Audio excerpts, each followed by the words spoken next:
Hey guys, welcome to Lightning Lab podcast number 2 with Kyle and Jake. Jaco Baseball and Velo Viking. Velo Viking sounds a lot cooler than Jaco Baseball, but no problem.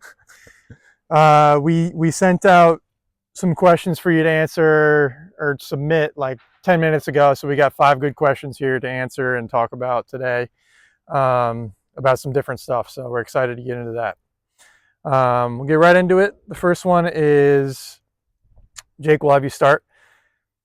Most important part of your mechanics. Yeah, so for me, I think always thinking about the end of my throw and trying to snap the ball out is a huge key. So I want to focus on being loose overall the whole time. For me, a big problem I had when I first started was being super tense. I just muscled the ball and my arm always hurt and it was all over the place. So the biggest thing for me to fix that was to focus on really snapping the ball out at the end. Every time I've gone through periods of my life when I'm throwing the best, I'm focusing on snapping the ball out and just trying to be efficient overall. So a couple other things that helped me out with that was a couple of small things with my lower half. So I always feel like I throw the best when my back foot's connected to the ground the longest. And for me, that's not trying to like push it into the ground or anything. Stability. Yeah, I just want it to feel like it's Velcroed on and then it snaps off. And if you watch a lot of really hard throwers, their back foot doesn't like kind of just drag off. It snaps hard at the end. And that's really, what that's really showing is the hips are rotating fast. Yep. So for me, if I could keep my back foot down, and I know a lot of people talk about the heel, I'm definitely better in my toe than better off in my heel. I still like to think about my entire foot. When I thought about my heel, I was throwing some of the slowest I ever have. And it's not that I was thinking about necessarily the wrong thing, but I was thinking about it the wrong way for me. Right. So when I had my entire back foot in the ground, that was a huge key to help me rotate my hips really fast without having to try, because it was just keeping my hips loaded and then they would snap at the end and then everything would go from there. So those two things are super key for me. And then the last part that really helped me throw hard consistently before I got surgery was getting really tall at peak leg lift and then having my hip line work down the entire time. So I want to imagine like this belt line going down the entire time until I get into foot strike. And that was another huge key for me because it helped me rotate again more efficiently. So essentially all the things in my throw that are important to me are trying to stay loose so that I can put everything into the ball at the end and not wasting any energy early. And I do that by staying efficient with those two lower half ideas for me. What about you? My wife is calling me.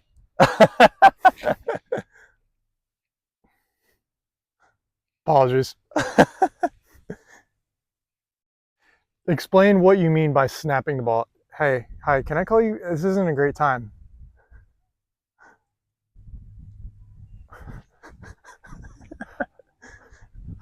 Apple pie, apple cider, or apple donuts from the orchard. All of them is the answer. Thank you. Okay, bye. Sorry for that.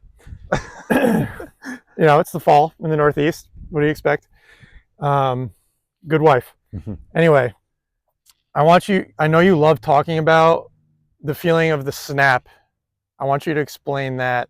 What does that mean to you, and what do you feel? Got it. So what I feel when I do that is a lot of people talk about their like how they hit the ground and then they throw the ball, or they throw the ball after front foot strike.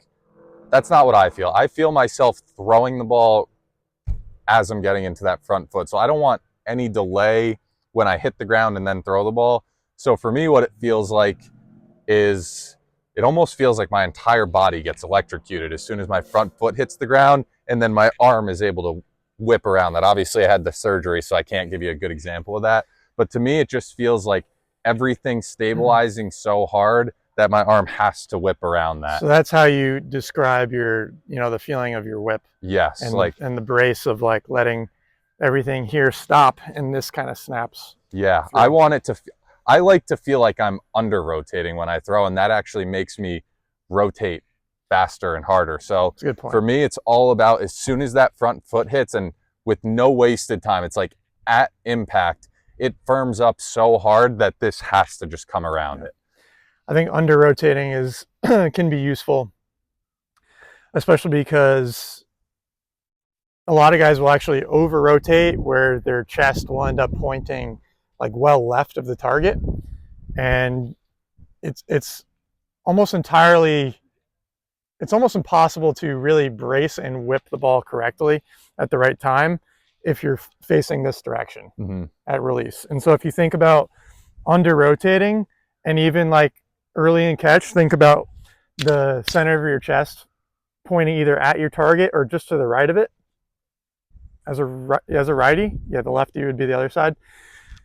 That way you can really stop yourself and you can really feel that arm whipping or snapping at the right time. Yeah, I'll even just kind of get up and show. And this might seem weird, but I like to feel almost like I'm throwing the ball like this, like where this is down and I'm reaching out here to throw the ball with this almost entirely closed. And obviously no one throws the ball like this. It ends up being more like this, but that's the feeling I have when I throw the ball. Can really prevent that like over rotating push that you get when your chest is pointing left of your target. Yeah, that's important. So for me, I guess I would say, so fortunately, I think a lot of the training that I've done and the movement work that I've done for many years kind of takes care of my patterning and the positions.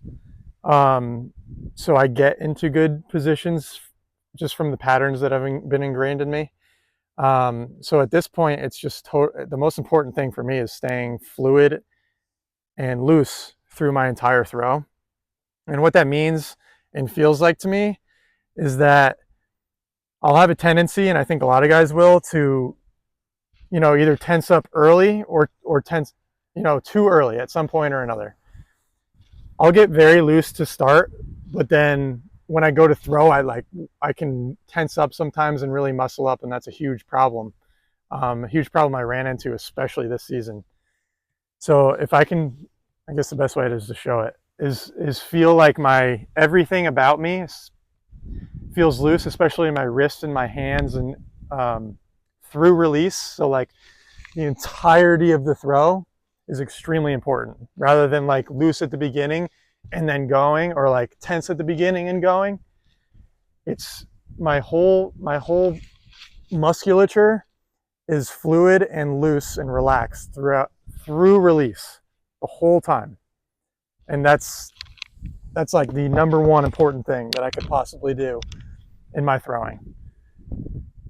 And it takes some trust to do that, to trust yourself to do that and actually throw the ball hard, because it's kind of counterintuitive. You feel like you should put more effort, more physical effort into throwing the ball harder, like you would if you needed to lift more weight.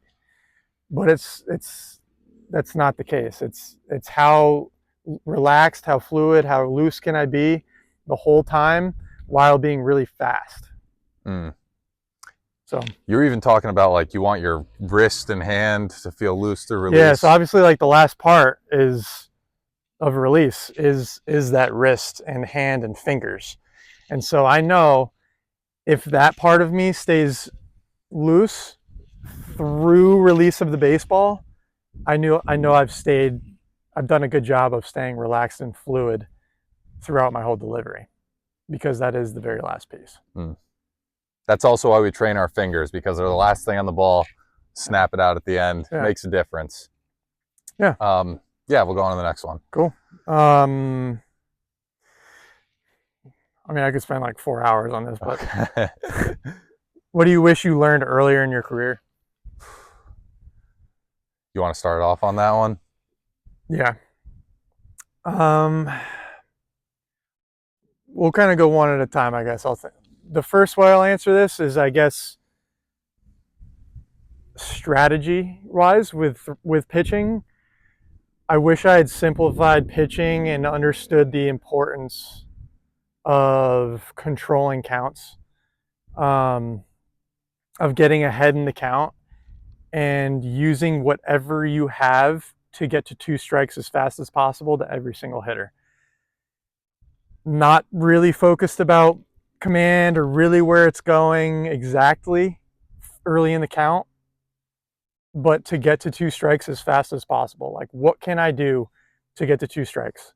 Is it like throw the ball nice and easy? Is it throw to a specific spot? Is it a specific pitch that I know I can land? Like, what can I do to give myself an advantage against whatever hitter it is? You can turn a very good hitter into a bad hitter by getting ahead in the count. So like, get to 2 strikes at all costs is like the most important thing in pitching, I think. So I guess that. Yeah, I'll talk a little bit about a mental thing I wish I learned earlier. I wish this was ingrained in me from when I was like 5 years old, to focus more on the process rather than what the outcome is. I talk about it with especially the hitters I work with now. It's like we just have to focus on winning every single pitch. Like if you can win the pitch, you're going to probably win the at bat more often than not. So I've been so focused on like the outcome of getting a hit when I was hitting or throwing the ball and throwing a strike, whatever it is, right? Outcomes. Yeah, focused on the outcomes my entire life, and I feel like something that Outcomes that you think you can control. Yeah, because but you can't. Yeah, what can you actually control? You can control the process that you have going into it and your mental process. And sometimes we were talking about this literally a couple of days ago. All you can focus on is controlling your breathing and whatever your approach is there, right? Sometimes it's hard to slow your mind down in a game, but you have to do your best to try and slow your mind down, have an approach, whether that be, again, talking from a hitter's perspective in the batter's box or on the mound. You have to have an approach to how you're going to attack the hitter, whatever it is, and just making sure that that is good every time. And then the outcomes will become good way more often. And it's really hard to go about just trusting that process all the time because baseball is a hard game. And you care so much about the result. But if you're training, especially younger kids, I think if that's something that could be ingrained in them right out of the gate, that's huge for just their long-term success. So that's something definitely from the mental side. From any sort of training, I think on the mound, more so just like not trying to just throw the ball hard. That's obviously there's way more to pitching than that. And I tried to just throw the ball hard, and that was all I focused on for years. And there's way more to pitching than that. And also, you can train throwing the ball hard in many different ways. And honestly, I started throwing the ball harder when I didn't just focus on throwing the ball hard. When I was like focusing on being a good pitcher and facing hitters, then the velocity ticked up. When I was just like stuck in that training mindset, I wasn't really making the progress I wanted to. But when I just forced myself into situations, that's when I saw the progress. So I think kind of just, if you don't feel like you're ready for something, I think it's still good to try and go attack it and test yourself. I think constantly having these tests in your training, it's like, I use this example in school, you really probably wouldn't learn a lot of the stuff if you didn't have the test, right? No kid just goes and study. Most kids don't just go and study how to do math for fun, right? They wait until the day before the test and then they'll cram all the information in their head. And then that's when they actually learn some stuff, right? So when you're training, if you just go about your day and you're just training, you don't have anything that's putting you to a test, like we use live at bats or whatever, something like that, you're not really going to actually find out if you're making progress a lot of the time. So I think it's important to give yourself those tests, even if you don't 100% feel you're ready for them. So those are a couple things right there. Good point. Yeah, I think also learning about what the process of improvement actually looks like is really important, and understanding that like you have to be honest with yourself about where you need to improve, and being okay with kind of sucking at certain things. Like if you throw slow, like you need to accept that you throw slow, and when you go to work on it and improve at it and practice it and take those steps that you need to, like it's not going to come right away. You're going to feel bad about it. You're going to feel like you're not good enough at it, and you have to expose yourself to situations where you're going to feel that way. Like for me, that was working on command, like particularly last off season. Like there were so many days where I was just so pissed at myself because I wasn't where I needed to be. But that made sense in the grand scheme of things because I wasn't good enough at it. Mhm. Like and then the more pissed off you get, the worse that day of training exactly, gets. exactly. Every single time. No one's ever started their bullpen, got pissed off, and really made progress in terms of something like that. It's like hitting. Like if you start the day and you're pissed off and you're like acting like that the whole time, you're just gonna have a bad day. Yeah.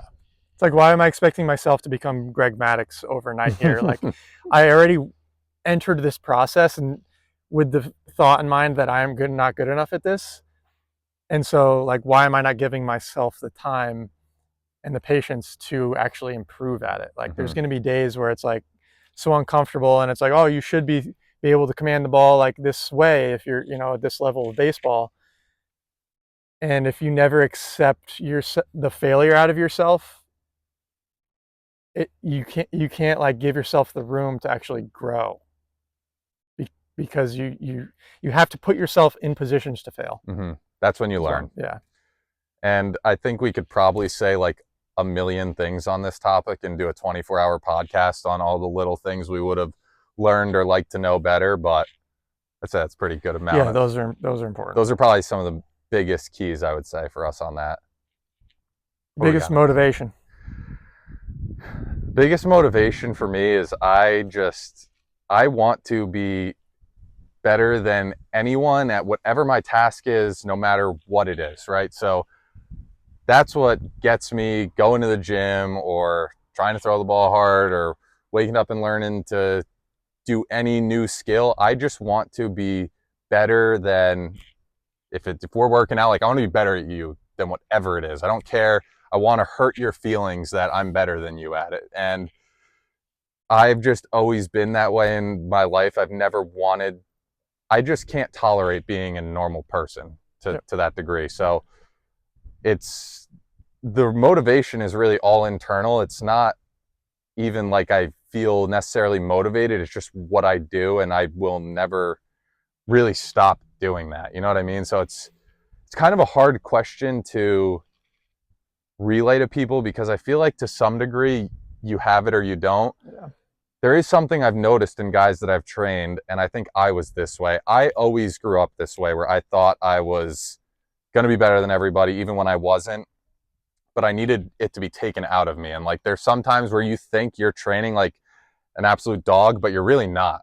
And then you find someone that is, and you're like, oh, I could be training like that. And then you start training like that. You know what I mean? Yeah. So I think being around other people is a good motivation. And there's some people that want to be like that, but don't exactly know that they can even take themselves to a certain level of training or whatever it is, or getting out of bed and whatever, just working. And then there's also some people that it's just not in them at all. Like you could drag them to the gym every day and they're just not going to work out hard. They could work out with 5 badasses and they're still not going to work out hard. So it's really, first of all, understanding if that's in you or not. And second of all, if that is in you, what level can you take that to? Like how much can you keep going with that and really just keep pushing yourself? Yeah, the environment's really important. You always be around people that are better than you. Even, it's not always going to be comfortable. Like it's much more comfortable to be around people that you're just better than, but you won't progress the same way and learn at the same rate that you would if you were around people that are better than you at stuff. But yeah, my motivation is the same. I'm deathly afraid of being a loser. Like that just can't happen. It's disgusting. That's exactly how I feel. So, that's not acceptable to me. And that's all I need. Yeah, I think that's the exact word. It's unacceptable to not get up and do whatever you have to do. It's just, you just have to do it. Like God gave you this gift and this opportunity to be great on a daily basis. And here we are with an opportunity every single day to like create and improve and inspire everyone around you and like make something of yourself, and it rubs off on other people, and like that's like it's your responsibility to like bring the greatness in you inside of you out. Like if you're not doing that, like you know, you're missing out on so much, and you're not providing the world with what, you know, the world deserves out of you, almost. And if that doesn't resonate you, then Then you're I don't know probably what to tell beyond you. help, honestly, Yeah. or sorry. What gets you out of bed? That's I guess a similar question. What's the other option? Yeah. Stay in bed and again, be a loser. That's again, it's just not acceptable to. Well, here's the thing. I think everyone has it in them. Some people are just. I disagree with that. I don't know. Some people just lie to themselves over and over and over, and they suppress. There's that voice in your head. One is like, "Oh, you're fine. It's comfortable," you know, like it's okay. You justify why you don't need to work hard that day, or like you did it good enough, or you don't need to get out of bed, or you don't need to get after it, or you don't need to give 110% today. And some people will just listen to that voice. But everyone, I think, has in them, whether it's you've suppressed it or not, is like, I should be doing better. I should be doing more. I should be doing this. Listen to that side. Listen and act on that side. It's in you. I think it's in you. I don't believe that's in everybody. I think some people are okay just being somewhere in there. normal I believe. people. I believe it. I'd like to think that, but I just have seen that some people are okay just being normal, and if that's you, then live your normal life and Maybe. do it. But I really just think that those people have spent years and years and years suppressing that voice and like giving themselves excuses as to why they're okay with where they're at. But, you know, I don't know. Maybe I'm wrong. Yeah. Yeah. What do we got for the last one? Are rest days a myth? So this is interesting because we're two guys who pretty much work out the entire time we hang out, every single time we hang out, when we hang out daily. Real quick, Jake always says, this is great. He says, you know, like, what else is there to do besides work out? And you're like, he's got a point. Yeah, I literally don't know what else to do besides work out.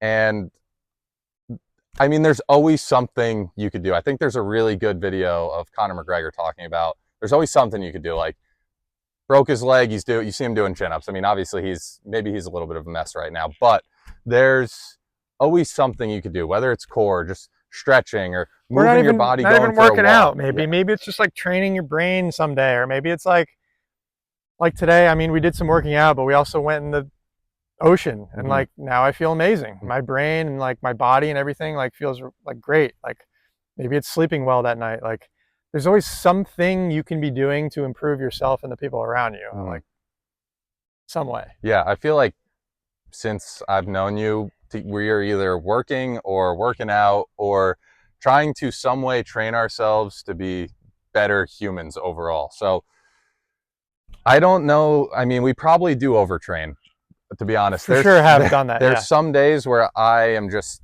like today. I worked out hard the whole week and didn't really have anything in my body that felt good, but we still sprinted and jumped and swam and did some other sort of different types of training throughout the day. And I mean, if you feel like you need a day off, you should probably take it off, but I wouldn't say that means laying in bed all day or doing nothing. That's probably like go for a walk or hanging out with your buddies and doing something active. But I mean, playing another sport.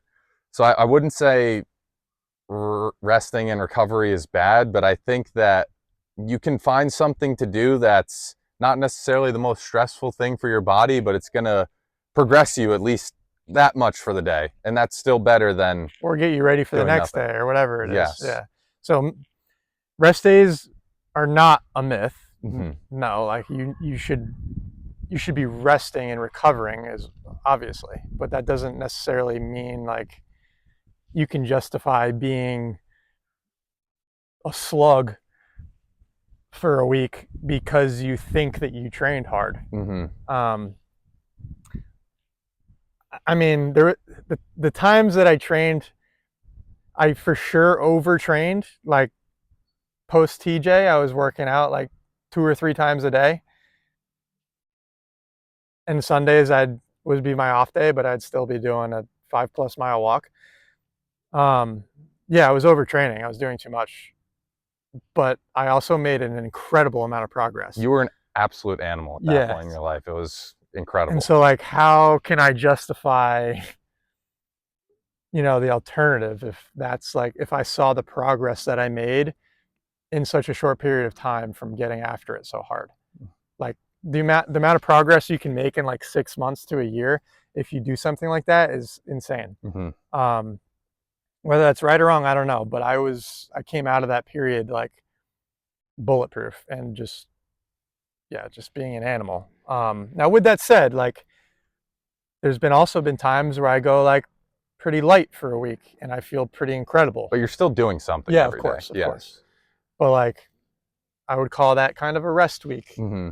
And then I feel like pretty amazing. But that might be a normal workout week for someone else. You know what I mean? True. This is the thing. I would always rather go out knowing I did too much than not enough. Yep. Kind of with my shoulder. My whole thing was like, I'm going to try and throw as hard as I can until my body breaks and shoulder tore. But I wouldn't rather, I'd rather go out that way. Or, I mean, I'm still trying to throw hard, obviously. We'll see what happens. But I would much rather go out trying as hard as I possibly could and putting myself into the ground because I worked so much than I don't know what the alternative is. Just be a loser. Yeah, be a loser. Yeah, I agree with that. I think the moral of this podcast is don't be a loser. Yeah, that's a good place to start. Let's see if we got any last minute questions. I mean, I don't know how people could just like be okay with potentially not doing enough. It's not even, I mean, I could train for 4 hours that day and I'll go home and it's 6 o'clock and I'll be thinking like, should I work out again? Or should I do something more? Or is there someone that's doing more than me right now? Or can I handle doing more? Yeah. And usually you can handle doing That's exactly what it is, dude. Because it's like, you try and convince yourself, well, oh, I should rest. I need to rest. It's like, well, why? Yeah. Why? I could for sure do something right now to get better. I could work out. I could like, so why am I trying to convince myself not to? Mm-hmm. That's how I felt during that whole period post TJ. It was like, I'm tired. I worked out hard earlier, but like I could do it. And then you start working out and you feel good. And you're and it's like, now I'm doing it. I should just do this. Yeah.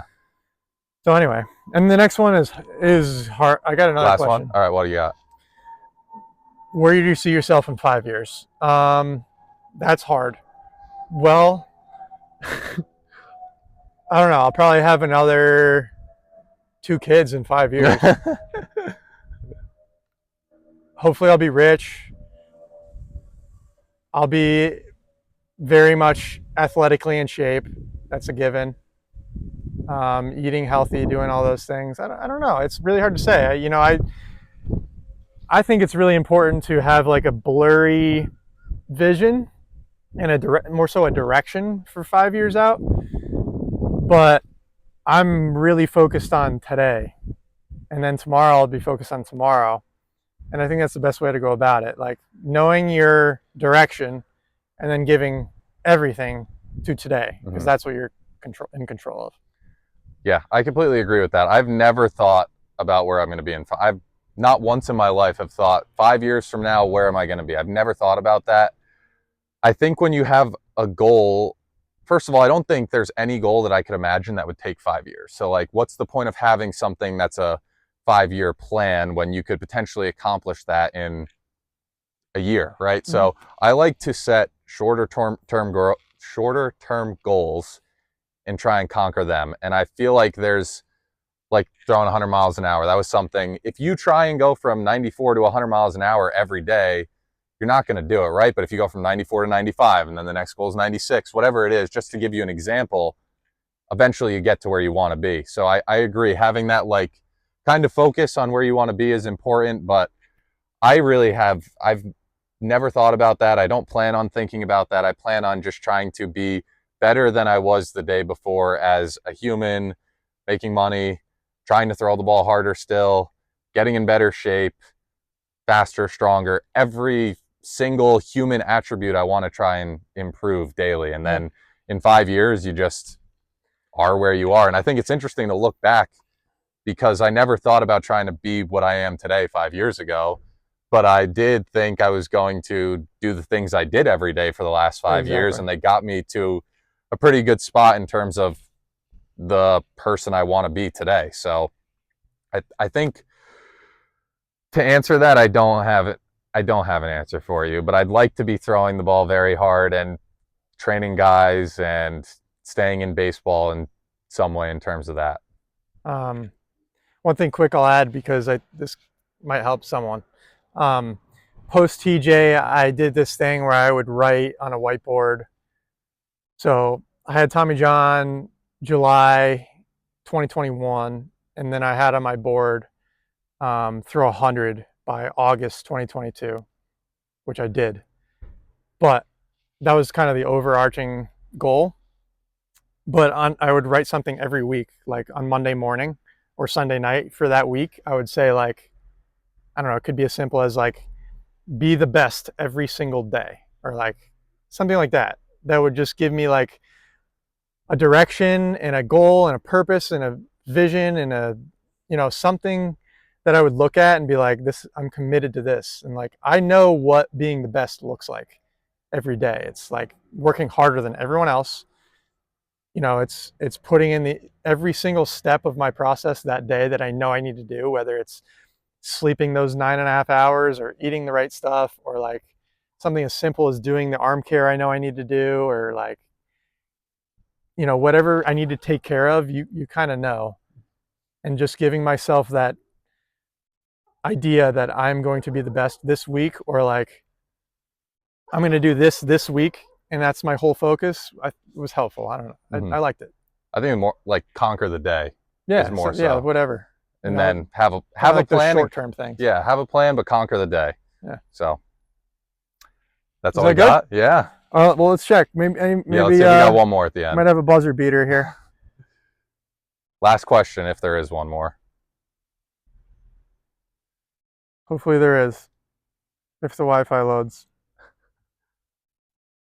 No, we're shot. Okay. That's all we got. That'll be the end of episode 2. We will have some guests coming on in the future. If you have anybody in mind that you'd like us to get on the podcast, drop it in the comments and we will check it out.